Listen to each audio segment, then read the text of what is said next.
ওরা আপনার ভিতরে একটা টেনশন ঢুকিয়ে দিয়েছে, পরিবারের মাধ্যমে হোক আর সমাজের মাধ্যমে হোক, অথবা এই আপনার এই সোসাইটির মাধ্যমে হোক, রাষ্ট্রের মাধ্যমে হোক না কেন, টেনশনটা হচ্ছে যে আপনার বেকারত্ব আপনাকে দূর করতে হবে। রিজিকের পেরেশানি আপনার ভিতরে ঢুকিয়ে দিয়েছে। প্রতিটা যুবককে জিজ্ঞাসা করেন, দেখবেন পেরেশান যে খাবো কি আর জীবনে করবোটা কি। দেখবেন মানে ভাবখানা এমন যে ও যদি 5 ওয়াক্ত নামাজ পড়ে, কোরআন তেলাওয়াত করে, রোজা রাখে, আল্লাহর হুকুম সব মেনে চলে, হ্যাঁ খুব মুত্তাকি মানুষ, পরেজগার মানুষ, কিন্তু বেচারা একটা ছোট মুদির দোকানে কাজ করে, বেচারা একটা ধরেন সবজি বিক্রি করে বা হালাল কোনো কাপড়ের ব্যবসা করে, ওর ভাবখানা এমন জীবনটাই নষ্ট হয়ে গেল, জীবনে কিছুই করতে পারলাম, কি করলাম জীবনে, নিজের পায়ে দাঁড়াতেই পারলাম। এই যে কনসেপ্টটা মাথার মধ্যে ঢুকিয়ে দিয়েছে, এটা ওই পশ্চিমাদের থেকে আসছে আর কি। পশ্চিমা থেকে দেশে দেশে, এই দেশ থেকে গভর্নমেন্ট এবং সমাজের মাধ্যমে সব যুবকদের মাথায় মাথায় জীবনে প্রতিষ্ঠিত হতে হবে, দাঁড়াতে হবে।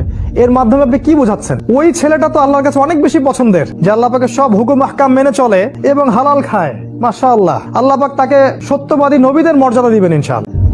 একজন যে ব্যক্তি সৎ ব্যবসায়ী, সে ব্যক্তি নবীদের কাতারে থাকবে কিয়ামতের দিন। দুনিয়াতে আপনি তাকে মনে করছেন যে হচ্ছে কিছুই করতে পারলো না, জীবনে নিজের পায়ে দাঁড়াতেই পারলো না, জীবনটাই ধ্বংস হয়ে গেল। এই যে চেতনা, রিজিকের টেনশন, খাবো কি করব, মানে কোথায় গেলে একটা ভালো চাকরি পাবো, কোথায় গেলে একটা ভালো ব্যবসা করতে পারবো, এই একটা চাকরির জন্য, একটা মানে জমি কেনার জন্য, একটা বাড়ি করার জন্য, একটা মেয়েকে বিয়ে করার জন্য পাগল হয়ে গেছে যুব সমাজে, অস্থির। মানে আল্লাহ, রাসূল, কোরআন, সুন্নাহ এগুলোর চেয়ে এগুলোর কাছে বেশি ইম্পর্টেন্ট। আর এর জন্য আমাদের পরিবারের কর্তারাও সমানভাবে দায়ী, অবশ্যই দায়ী, কারণ তারা ছেলে মেয়েদের মেন্টালিটি বুঝতে চান না। যদি কোনো ছেলে বলতেও চায় যে না আমি আল্লাহর পথে চলবো, আমি ইসলাম নিয়ে থাকবো, অল্পতে আমি সন্তুষ্ট, বাবা মা প্রেশার ক্রিয়েট করবে, না সবাই কত এগিয়ে গেল, তুমি পিছিয়ে পড়ছো, ও বিসিএস ক্যাডার হয়ে গেল, ও ব্যাংকে জব করতেছে, ও এখানে জব করে, ও তোমার বন্ধু দেখো কি করতেছে, তুমি পারো না।